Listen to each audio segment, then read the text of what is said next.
We Don't Know Ourselves, A Personal History of Modern Ireland. Welcome back to Techstination. I'm Fred Fishkin.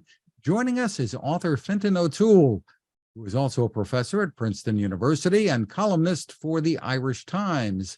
Hi, Fintan. Hi, and lovely to be with you. Thank you very much for having me on. A pleasure to meet you too, and congratulations on this wonderful book, a memoir, and I think a whole lot more, including a tech story, which we'll get to. As the title implies, it is a personal history, but I think a personal history for many. Yeah, it took me a while to figure out what kind of book I was writing and what I wanted to write, really. And there was that phrase "personal history," I suppose, that unlocked it for me anyway. Which was I just thought that the story of how Ireland got from being really a very inward-looking, economically backward country in 1958 when I was born to what it's like now, which is one of the most globalized economies in the world.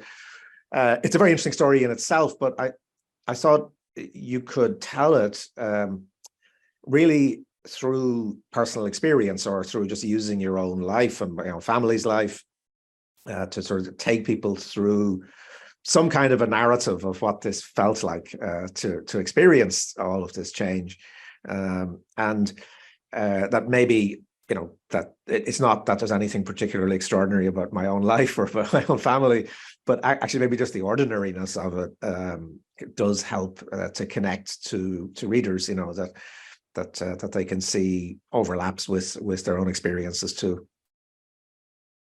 Well, as an aside, my name may not sound very Irish, but my ancestry composition is more than 50% Irish and British.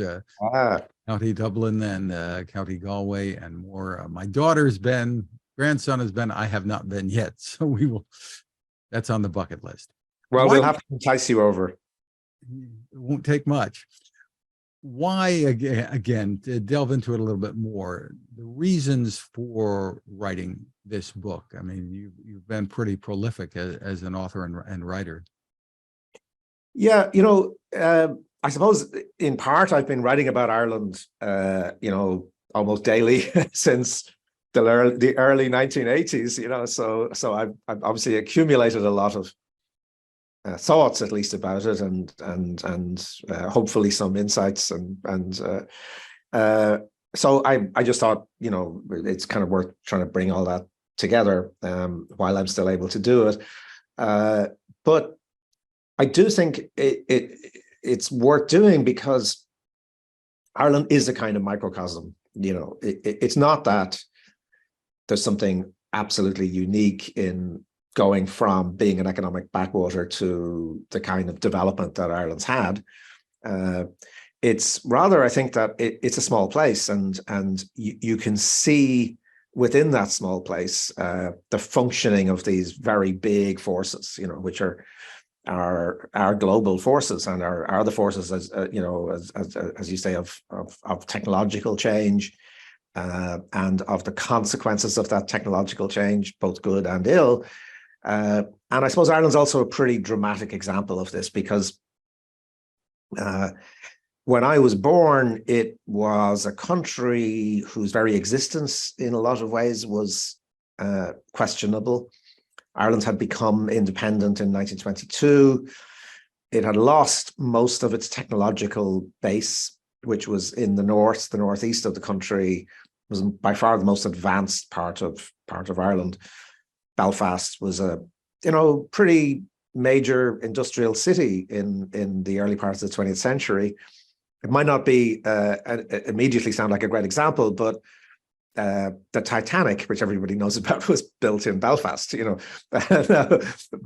might say, well, okay, that didn't work out so well. But of course, the point about the Titanic story that shocked everybody was that it was the most sophisticated, technologically advanced machine of its time. And Belfast was producing that kind of industrial output. But that was all taken away, if you like, when Ireland became independent, because the country was partitioned. The northeast remained as Northern Ireland to this day in the UK. So you were left with a kind of rump which was very agricultural, and it tried to do what a lot of countries tried to do at that time, which was to sort of build very high tariff barriers, keep out foreign competition, and develop your own industry. But you can't really do that if your domestic market is leaving. And that was what was happening in Ireland. So the Irish people were, of course, they were going to where the technology was, to where modernity was, which was New York and Boston and London and Glasgow. And, they were leaving in very large numbers. So by the time I was born, the population of the Republic of Ireland was down to about 2.8 million people. I mean, it was, and I mentioned in the book, there were only two countries in Europe that lost population in the 1950s. One was East Germany, for a kind of obvious reason. Before they built the wall, the Berlin Wall, to keep people in, people were emigrating to West Germany. And the other society in Europe that lost population in the 1950s was Ireland. And they couldn't build a wall, they couldn't keep people in. So the whole viability of the place was really in question, and it had to change. There had to be a kind of top-down revolution, which was precisely to invite in foreign capital, foreign technology. It turned out to be mostly American, as it happened over time. And that really is the story. That's that dramatic change is the story that I'm trying to tell, as to just how that feels, and of course it has huge implications for religion, for politics, for society, for culture, for everything else. Let's talk about that a little bit. I mean, in the title here, we don't know ourselves. That's really interesting. Yeah. And I guess you're dealing a lot with perceptions here.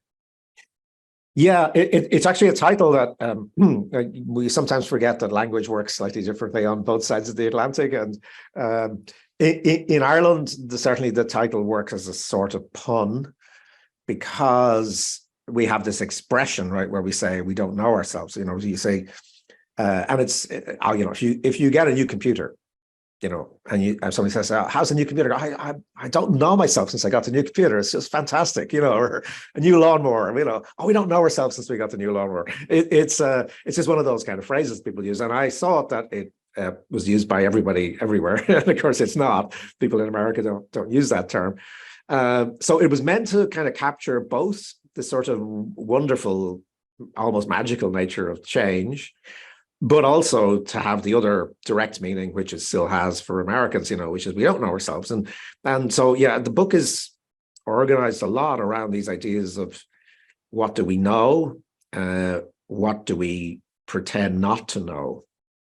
And I suppose all societies have this, we're all, when it suits us, can be very good at not taking account of the stuff that's staring us in the face, and choosing not to know dark things about our own society or the place we live. But I think Ireland, again, because it's so small and concentrated, there's a particular power to this idea, I think, of a place.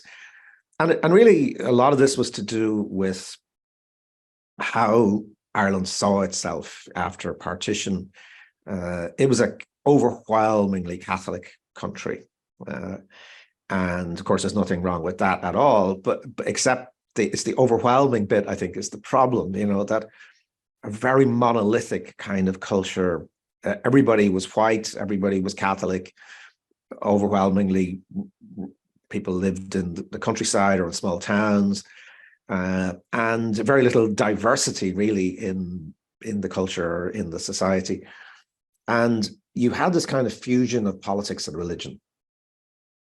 Politics is a great thing. Religion can be a great thing. You put the two of them together, and they're not such a great thing. The cocktail of religious identity and political power. If you put those two things together, you get just a kind of stultifying conformity, and that really created this sort of strange Ireland that I tried to describe, really, where a lot of it was about trying to pretend that Ireland was the most Catholic country the world had ever seen. It was some sort of idealized place through the religious identity. Whereas in fact, of course, most Irish people were trying to get out of the place to live better lives. So there was something wrong there. It wasn't cohering. But you had, like, in the law, you had contraception was banned, divorce was banned. Of course, there were no gay rights, abortion was banned, censorship of books, so that most Irish authors, for example, all the great Irish writers were banned in their own country. This attempt to maintain this sort of super Catholic image came at a pretty high cost. And that's in a way also what had to be dismantled in order for all this kind of technological change to happen. And dismantled it was. I mean, and it wasn't just the young people involved in this revolution, right? Yeah, it took a long time. In one way, you could say the strange thing about the Irish story is not that this very kind of Catholic exceptionalist culture didn't survive all of the huge economic and social changes, but that it sort of survived for so long. I mean, I would say that really almost up to the end of the 20th century, Ireland still was in some ways this sort of exceptionally Catholic place. We were very good, I think, as a society at keeping two things going at the same time. One was this sort of move towards a kind of hyper modern economy, and the other was almost kind of clinging on to this increasingly outmoded idea of Ireland as a sort of very conservative Catholic culture.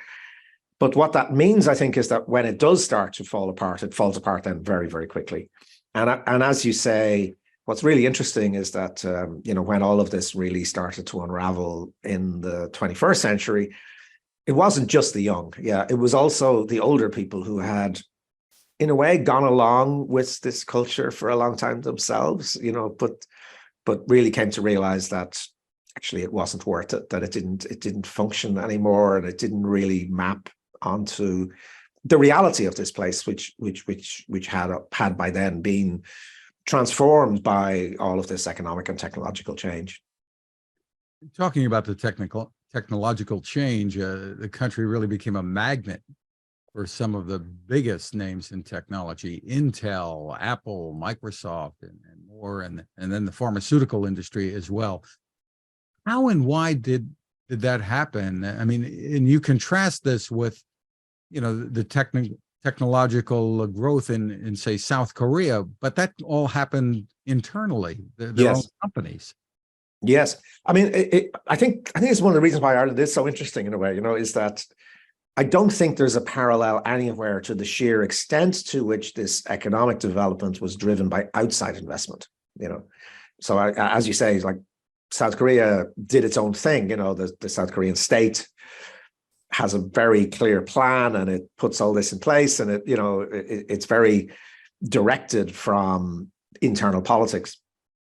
Whereas the Irish path to development was almost the opposite. And you use the word magnet, and in a way, that's what it was. It was a kind of bet on being attractive, being able to attract industry and money and technology and skills and people in. And this started really in the late 1950s, early 1960s. And it was pretty crude. It was just, you basically, if you invest in Ireland, you won't pay any tax, right? And so this was fairly attractive to, initially, there were a lot of German investment, British investment, as well as American investment. And a lot of it was, assembly line stuff. And that was great. If you don't have this stuff, it's a phase you want to go through in terms of your developments as a country. But really, the big revolution, I think, starts to happen from the late 60s, early 70s onwards, and it's an educational revolution. So the Ireland I was born into was the worst educated population in Europe, which is a terrible thing to say when you think about the huge contribution of Ireland historically to world culture, to literature, but most people, when I was born in Ireland, were like my parents. They only had a primary school education. They didn't have a high school education at all, not a single year of high school. And that was very typical. And now Ireland is the best educated country in Europe. Something like, I think it's 54% of the entire population now has a third level degree, right? has a college level education. So that transformation is absolutely key to making Ireland attractive, not just to assembly line investment, but to, higher and higher value investment, in processes that require people who are skilled, who are highly educated. Where the R&D can be done too. Where the R&D can be done. And, really, I was thinking recently about Intel, so a lot of the tech companies start really to invest in Ireland in the early 80s. And you had, some companies which are now gone, but like Digital, Deck, DC, which was a really important company. But they had a huge plant in Galway, from the early 1980s onwards. But I think a key moment was when Intel took over a huge kind of campus. It was like an old stud farm, a horse farm, and then they transformed it, within a few years. It was the most sophisticated industrial location, certainly in Europe and possibly at that point in the world, because they started making the Pentium chips, They were breeding fast processors instead of horses. Exactly. And the sheer level of investment, like that. So in a small country, I mean, I think Intel alone has probably invested 30 billion, it's a staggering amounts of money that have been put into these because, they've got the stuff they want. They've got a highly educated, well-motivated workforce. They actually have a very stable political situation. They've had favorable tax treatment. And of course, critically, so you can't understate the importance of Ireland joining the European Union in 1973. So it means then you've got full access to the European markets. And of course, as the European single market develops in the 1990s, that gets better and better. But you have it in a country where English is the main language, where things you don't really think about, but like the legal system, most European countries operate a different kind of legal system from what America does, whereas Ireland, there are obviously some slight differences, but we share a kind of common law tradition. So if you were doing contracts and you're doing all that kind of stuff, which are intellectual property, for example, which is hugely, important in all of this, your American lawyers can they can figure out how that works in Ireland, right? So there's a whole range of things that actually make Ireland very attractive. And I think also, to be fair, the Irish government or the Irish state agencies were smart. And what they kind of realized pretty early on was that clusters was the thing, that actually if you got one or two of these companies, the others would follow, that there is a herd effect, I suppose, in technological investments, because you want this kind of cluster of skilled people, and the universities and colleges who are kind of supplying that and all that sort of works. So Ireland specialized fairly early on in three things. I would say it was the old Holy Trinity, was the Catholic Holy Trinity. The new one was information technology, of course, pharmaceuticals, as you mentioned, and then medical technology, so medical devices, which people don't pay that much attention to in a way, but of course is a hugely important, growing, highly lucrative area. Right? So those three things, you've got clusters in those three areas in Ireland, and they really start to grow in importance from the 1990s onwards, and essentially they've remained the great drivers of change in Ireland. And you mentioned the politics. I mean, while there's been so much upheaval politically in the world, including on this side of the Atlantic, I guess we're seeing more stability there than there is in most every place else.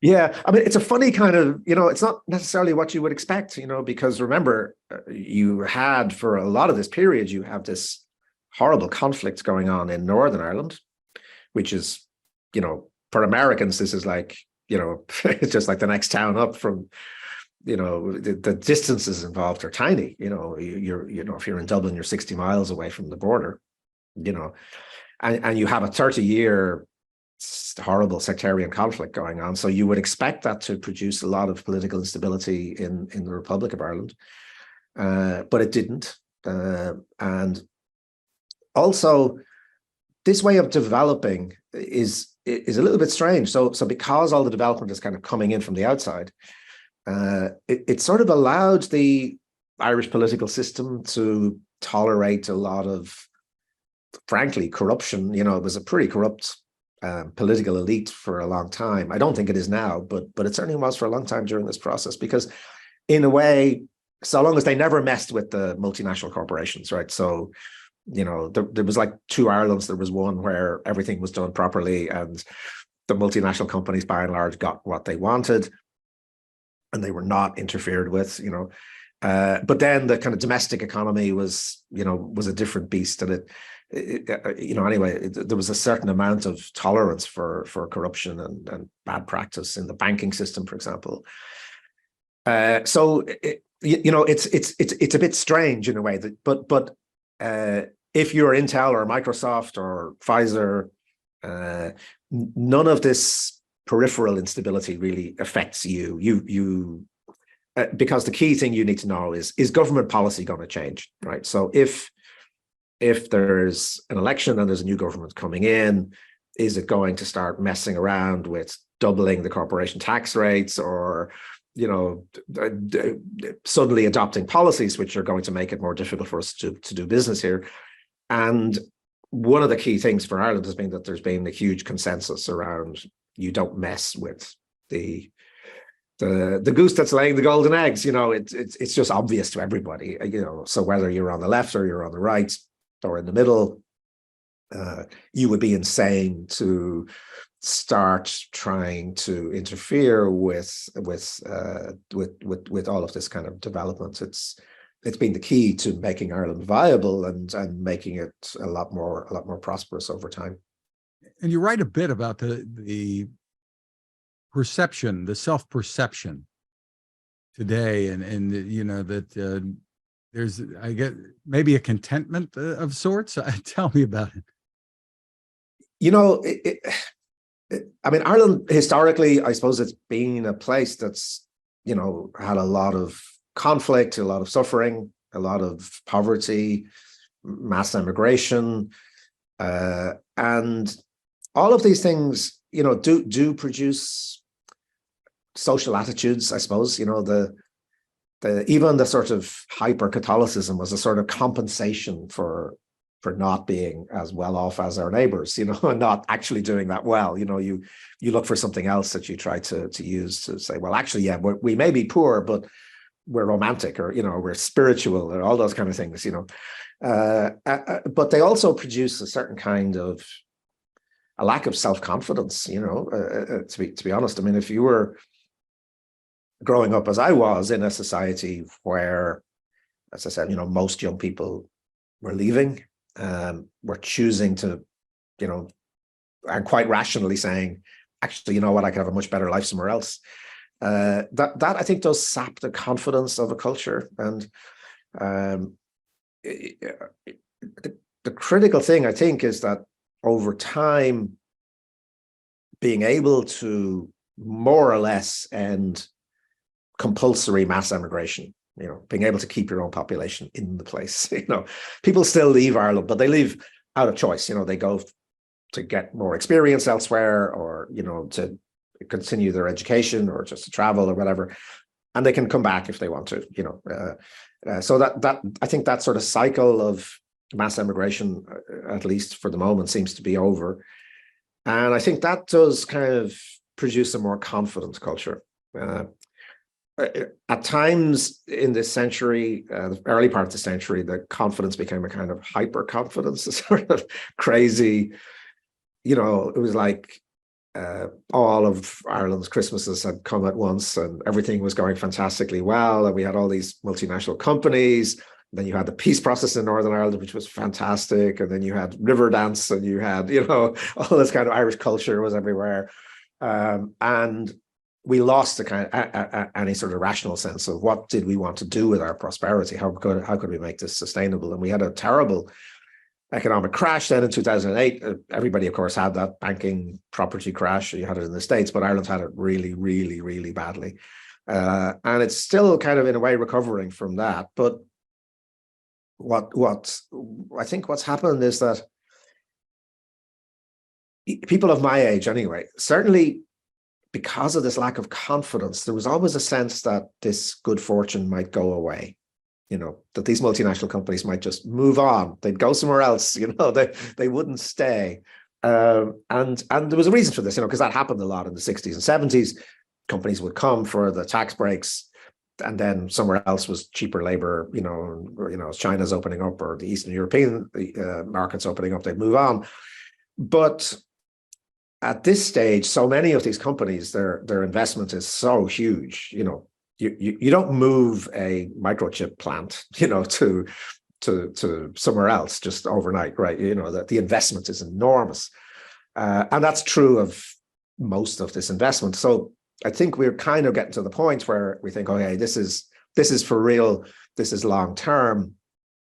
And what we need to do, you know, is really sort of ourselves start thinking long term, because Ireland's been very bad at thinking about sustainability and in environmental terms, but also in social terms and economic terms as to, you know, what do you need to do to remain as a very prosperous country. Very, very interesting. And there was a phrase, I forgot exactly what it was, that you referred to in the book about America being here as opposed to leaving for America, right? Yeah. Well, it was a phrase my mother-in-law used to use, you know, and she remember it was from her childhood, you know, she didn't think about it, but oh, you know, if she was visiting and, you know, she had a nice meal or something, you say, are you okay? Are you enjoying, you know, and she said, oh, it's like America at home. And, you know, and this was a sort of Irish dream, you know, it was like that you could have all the luxuries of America, but still be in Ireland, you know, and it's kind of poignant phrase really from that whole history of mass migration, you know. But I think in a way it is what Irish people wanted, you know, is to have the best parts of America, but still be in Ireland, you know. And I think by and large that has happened, you know. We certainly have, you know, Joe Biden has just recently spent 4 days in Ireland, you know, as American president. There's still, you know, there are these very, very potent connections at all sorts of levels to America. But Ireland doesn't feel to me any less Irish than it was when I was a kid, you know. The fear is always, well, you know, if you modernize, if you have all this prosperity, you lose your identity, you know. But big part of your identity is being able to keep your own people, you know. Like we're so much better educated, you know, culturally. I think Ireland is, you know, extremely creative at the moment, you know, the different art forms, you look at different things, you know, there's really flowering of new voices and new ideas. And so I don't think any fear that, you know, that you lose your sense of yourself in all this process has really been borne out. And I think one of the stories I try to tell in the book is in a way that we've faced up to a lot of the darknesses about ourselves. You know, you need a certain amount of confidence in order to be honest about the failures and the cruelties of the Ireland we created. You know, it was a very cruel place, particularly for women and children, for a lot of the time. And, you know, there were terrible institutions run by the church, you know, in which women and kids were incarcerated in awful conditions and abused. And we sort of knew all that stuff, I think, you know, but decided not to know it, you know, not to face up to it because we were too ashamed of it or just couldn't bear it. And I think one of the interesting things that's been happening in recent years is that we're still very much confronting the past. And you could say, well, this is all very dark, and it is, but it's also a sign of positive change that you can deal with the dark things about yourself and about your own society and not be overwhelmed by them and actually begin to kind of come to terms with them. you know, hope that you can lay them to rest at least, and accept that we're not exceptional. We're not, you know, the holiest people in the world, the most Catholic people in the world. We're flawed, complex individuals and societies like everybody else is, you know. And I think that's you need a certain kind of confidence just to be able to accept your own ordinariness. Well, you certainly have a wonderful way of weaving all of this into a book. Again, it is called We Don't Know Ourselves, A Personal History of Modern Ireland. Fintan O'Toole, thank you so much for spending time with us. It's been a great pleasure, and thank you to your listeners for also spending time with both of us.